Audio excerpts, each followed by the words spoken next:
Ayer quedó pendiente el supercanje, que a todos encaje. nos corrió... Perdón que la corrija, pero está bien, Pero porque estaba pensando en el megacanje. Sí. Porque ayer contamos Sí. que Ayer hablamos de eso. no Sí. quise mencionar el mega encaje porque te Sí. daba mega canje. Entonces Sí. vamos con el super encaje. Y ahora todos los fallidos me van a salir al aire.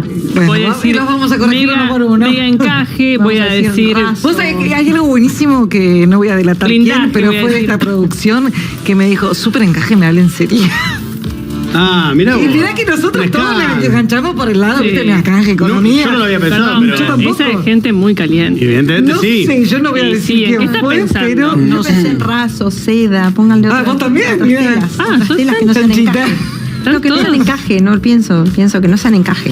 Que no se encaje, bueno, claro, porque el canje, que es verdad, Canje, encaje. Vos te Pero eso metiste acá, Porchela. No, O sea, no, yo conté. vos sola, La ¿no? palabra es verdad que si uno lo piensa de esa perspectiva, sí, es verdad. Sí. Puede dar Es verdad. tranquilamente. Pero no, estamos hablando de los encajes bancarios que están en un nivel inéditamente alto. Inéditamente alto para el contexto económico. En la convertibilidad eran más altos, pero tenías una situación completamente distinta y era una medida absolutamente prudencial de protecciones de los depósitos que recordemos eran dólares. Eran pesos, pero que eran dólares. Esa no es la realidad hoy y hoy simplemente apuntan a que no haya pesos que sobren en la calle y que la gran obsesión del gobierno no se dispare el dólar, que igual tiene muchísima atención.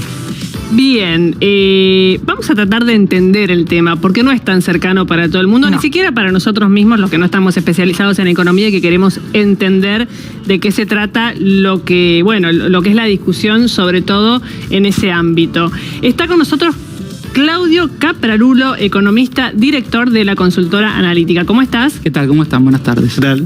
Bien, ¿el tema de moda es el superencaje? Sí. Bueno, lo que vimos, al gobierno se le empezó a complicar la política monetaria, ¿no? Que es lo que discute principalmente el Banco Central, a partir de que decide desarmar las LEFI, que eran este instrumento que tenía el Banco Central para intervenir, entre otras cosas, y definir la tasa de interés y remunerar a los bancos. Lo que el gobierno dijo es, mira, yo quiero cambiar mi política monetaria a principios de julio, ahora quiero que la tasa de interés no tenga una definición de parte del Banco Central, sino que la decida el mercado. ¿Por qué? Porque lo que quiero controlar es la cantidad de dinero, como decían muy bien ustedes al principio, de la economía, ¿no? No quiero usar la tasa, quiero usar la cantidad de dinero. Entonces voy a cambiar de instrumento. Le fue avisando a los bancos que a partir del 10 de julio no existían más las LEFI. Ahí se le empezó a complicar todo. Para dimensionar al 10 de julio la tasa de interés que tienen que pagar las empresas por el descubierto en cuenta corriente era del 36%. Bueno, hoy es del 86%. Como decía Virginia, son tasas, más allá de los encajes, son tasas de interés también muy atípicas para la economía argentina, sobre todo porque la inflación, que es el principal activo del gobierno, la proyección para los próximos 12 meses es del 20%, muy por debajo de esta tasa del 86%. Déjame que te haga un punto sobre este tema de las LEFIs hay una versión muy instalada que claramente desde el equipo económico intentan correr de foco, que Milei y Caputo tenían un desacuerdo respecto de la implementación de esa medida, porque una cosa era las LEFI que mencionaba, el que igual le pagas los intereses todos los días y que eran diarias, a pasar a algo más seguro, según Caputo, que era con vencimientos más largos para evitar precisamente una corrida. Simplemente esa la información de que, bueno, trascienden un supuesto desacuerdo. Yo compro el argumento, y eso te quería consultar, yo compro el argumento de Caputo de que en realidad desde julio para acá lo que se preparaba más que nada, más allá de la política monetaria, era cubrirse de cualquier ruido preelectoral, cualquier presión exagerada que igual estamos viendo. Sí, el gobierno tenía que elegir dos cosas, ¿no? Tenía que elegir si estaba dispuesto a ver que el dólar empiece a subir, más allá que eso pasó, porque en julio, punta a punta, aumentó 13% el dólar oficial, el promedio te da cercano al 7% en el mes, o subir la tasa de interés, ¿para qué? Para que tratar de que los pesos no se quieran ir al dólar y se queden haciendo tasa, ¿no? Se queden en un plazo fijo o haya otros incentivos. No le salió bien, digo, hay casi un consenso en el mercado de que no está bien. ¿Por qué? Porque, por ejemplo, esto que mencionaban ustedes respecto a los encajes, el gobierno viene modificando, te diría, cada 15 días, dependiendo de cómo es el resultado de la licitación del Tesoro, los encajes y cambia el negocio bancario. Para el ¿Qué que es un no encaje? sabe nada, ¿qué es un Bueno, encaje? Los encajes básicamente son lo que le dice el Banco Central a los bancos de la plata que tienen de los depósitos, cuánto pueden movilizar, cuántos pueden hacer ellos. Recordemos que los bancos principalmente lo que hacen es intermediación financiera. Es más complejo, pero vamos a tratar de simplificar lo más que se puede. Ellos toman pesos y se lo prestan a otra persona. ¿Sí? Entonces lo que dice es, ahora de los pesos que vos vas a tomar de los depósitos, vas a poder prestar menos cantidad. Eso obviamente que hace que la tasa de interés para que el banco le cierre el negocio tenga que ser más alta. Si vos le permitís prestar más plata, va a poder aumentar su negocio porque presta más de la que está tomando. ¿Por qué el Banco Central pide a los bancos un encaje? ¿Cuál es el objetivo? Bueno, son medidas macroprudenciales para tener seguridad de que si vos vas a pedir tus pesos están. O sea, que si te pide un encaje, un porcentaje más bajo o más alto, ¿qué significa que te pida una cosa u otra? Bueno, el sistema, a ver, es muy sólido, porque yo también vi que había mucho en las redes que se decía, ¿no? Que hay un corralito. Todo lo opuesto, digo, al contrario, en un punto, si querés, es más seguro. Lo que pasa es que los bancos también, si tuviesen un problema de liquidez, siempre tenés al Banco Central, que es el prestamista de última instancia. El banco se debería dar vuelta y decirle al Banco Central, dame la liquidez que necesito para mis depósitos si hay un cambio en los plazos para lo que ellos tienen que hacerlo. Ahora bien, eso es muy finito y es parte del negocio bancario. Lo que está tratando de hacer el gobierno también con esto, de subir la tasa de interés y que no se vayan los pesos, la consecuencia principal es que frena el nivel de actividad. ¿Pero subió el encaje? Claro, subió el encaje en 53%. 53%, para que nos demos una idea, lo subió 5%, después 3,5%. Digo 53% de los depósitos a la vista, que es el dinero más fácil de sacar. Para poner un ejemplo, cada 100 pesos que vos llevas al banco, el banco tiene que inmovilizar en el central, es 53 pesos. La pregunta es, históricamente el encaje es, como vos decís, una norma de protección al depositante, prudencial, de si yo voy a buscar la plata, asegurarme que la plata esté. Ahora, en este contexto, ¿no lo está usando con otros fines? ¿No lo está usando con fines de que por eso. realmente los bancos no presten y que no haya liquidez dando vueltas? Es eso, exactamente. Después de cierto porcentaje deja de ser una cuestión de asegurar, como decía antes, el funcionamiento del sistema. Lo que estaba buscando es que los pesos no se vayan al dólar. La contracara es encarecer el financiamiento y de vuelta, eso también es un golpe al nivel de actividad. Nosotros de Analítica bajamos nuestra proyección de crecimiento también por lo que vienen indicando los indicadores, ¿no? Junio caída, de los últimos 4 meses 3 tuviste caída al nivel de actividad y el resto del mercado también bajó la proyección de crecimiento. Ahora, te hago una pregunta, como diría Fantino, para mi tía que vive en Lules, Tucumán. ¿Cómo? Lules, dije. Sos una víbora. ¿Con eso? Dije con ese, Lules. Tucumán es una localidad. Sí, claro. La pregunta es esta. ¿El Banco Central toma esta decisión para que haya menos pesos dando vueltas y a su vez estos pesos no se vayan a dólar? Ese es el motivo único. Ese es el motivo. Okay. Lo dice el gobierno, ¿eh? Okay, el gobierno dice, yo voy a hacer que no haya pesos, que no haya más pesos dando vueltas, que no se creen más pesos en la economía, porque, a ver, el gobierno quiere controlar el dólar porque lo que quiere controlar es la inflación, ¿no? Claro. Que hasta ahora lo que veníamos viendo, de todas formas, a pesar del saldo que tuviste en julio, es que lo que nosotros le decimos, el famoso pass-through, ¿no? El pase que tiene el aumento del dólar a los precios viene siendo bastante bajo, porque la inflación se aceleró, pero fue del 1,9% en julio el último dato, y nuestras relevamiento de precios del mes de agosto no estamos viendo un cambio en la tendencia tampoco, al menos en alimentos y bebidas. Yo ayer decía que este nivel de tasas era insostenible, y Ceci me preguntaba, bueno, pero ¿qué es insostenible? Insostenible es que en algún momento algo te ajusta, te termina ajustando el dólar, se termina desplomando la actividad, no podés estar con este nivel de tasas en el contexto económico actual indefinidamente. De ahí que desde el gobierno se encargan una y otra vez en decir que esto es transitorio. Después, ¿qué pasa? Después, cuando se termine esa transición, ¿qué pasa? ¿Se modifican las bandas del dólar? ¿Baja la tasa, digamos, naturalmente, como por ahí trata de instalar el gobierno y el dólar se mantiene calmo porque vuelve la confianza?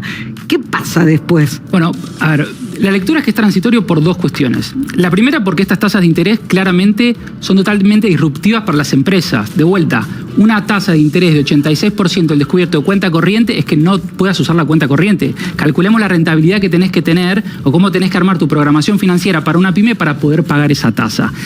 Al mismo tiempo, porque el mercado lo que empieza a decir es, ¿esta tasa la van a poder pagar? ¿Cómo se hace más adelante? Pero no las pymes a los bancos, porque recordemos que también esta tasa está arbitrada por las famosas LECAP, ¿no? Que son estas letras del Tesoro. Claro. Entonces, lo que le está diciendo es, bueno, hay una discusión respecto a eso. Si vos cada vez para absorber pesos tenés que ofrecer tasas de interés más altas, claro, exactamente. Entonces, eso lo hace insostenible. Ahora bien, ¿cómo se desarma todo eso? Es la pregunta del millón, porque no podés tocar solo una cosa. La política monetaria y la política cambiaria van de la mano. Hoy lo escuchaba al presidente en el discurso que citaba Vir hace instantes, y el presidente hablaba de la volatilidad de las tasas de interés, así como habló en la Bolsa de Comercio de Rosario. Esta vez lo hizo un poco más sintético, pero él lo justificaba por el clima político de carácter preelectoral. El gobierno vive hablando de lo que denomina, cito textual, riesgo Cuca. ¿Y si el gobierno pierde la elección? ¿Y si en septiembre gana el kirchnerismo la provincia de Buenos Aires, por ejemplo? ¿Qué pasa con eso de jugar con esto de viene el cuco, viene el cuco, viene el cuco y el cuco viene? Bueno, lo primero que veríamos ahí, que es algo que estuvo pasando, ahora mejoró un poco en el mercado, es que van a empezar a caer el precio de los títulos de deuda en dólares, ¿sí? Que es el famoso riesgo país, ¿no? Sube más el riesgo país. Cuando cae el precio de esos títulos, sube el riesgo país, que ya superó los 700 puntos. El principal problema de eso es que lo que todos, al menos parte de los analistas, venimos viendo y le venimos diciendo al gobierno, porque todo esto que hace el gobierno es para mantener un precio del dólar con el que ellos se sienten cómodos. El problema con ese precio del dólar es que no te permite tener un resultado de tu caja en dólares que te permita decir, che, es sostenible lo que vos tenés que pagar de deuda externa de acá hacia adelante. ¿Cuál era la especulación? Que el gobierno iba a armar un programa que le permita más temprano que tarde poder volver a emitir dólares, que sería algo sano, volver a emitir deuda en dólares para refinanciar esa deuda. No decimos ampliar, al menos refinanciar los vencimientos que tenés. Si esos títulos empiezan a caer, el riesgo país vuela, se aleja cada vez más la posibilidad de que el gobierno pueda hacer eso. Ahora, ¿es el riesgo de un mal resultado de las elecciones? Bueno, es una combinación de cosas. Si vos hubieses llegado con la economía de otra forma, seguramente esta volatilidad que estás viendo no la tendrías. Entonces, es todo una mezcla, es compartido. No hay un único factor que te explique y te diga, son las elecciones. No, bueno, vos forzaste la macro para llegar a un nivel en el cual en las elecciones tomaste esta decisión, que de vuelta, algunos analistas tenemos la opinión de que no fue bueno el desarme de las LEFI por los resultados que obtuviste. Como decía Virginia, bueno, el gobierno seguramente lo pensó diciendo esto me va a salir bien y no tuvo la respuesta que esperaba. Pero digo, si vos tuvieras que calificar este momento del programa económico en términos de, bueno, ¿cuánto te preocupa a vos como economista? ¿Cómo lo calificarías? La preocupación es alta, sí, claro, es alta. No quiere decir que el gobierno no lo pueda resolver, digo, creo que el gobierno tiene herramientas para resolverlo. Es pragmático, digo, siempre ha sido pragmático, más allá de lo que esboza públicamente, después cuando ha tenido que cambiar, cambió, mismo con la política monetaria, estos cambios que estamos viendo, porque las cosas no salen seguramente, al menos la lectura que hago yo, como ellos esperaban, fue subiendo los encajes, en un momento reaparecieron, aunque lo dibujó el tema de los pases. Tiene que ser pragmático. Ahora, claramente está todo enfocado a llegar a las elecciones y como decía Virginia, ahí después va a haber tiene que haber un cambio, pero el cambio es más transversal, no es toco un poquito una letra de la LECAP y esto se resuelve.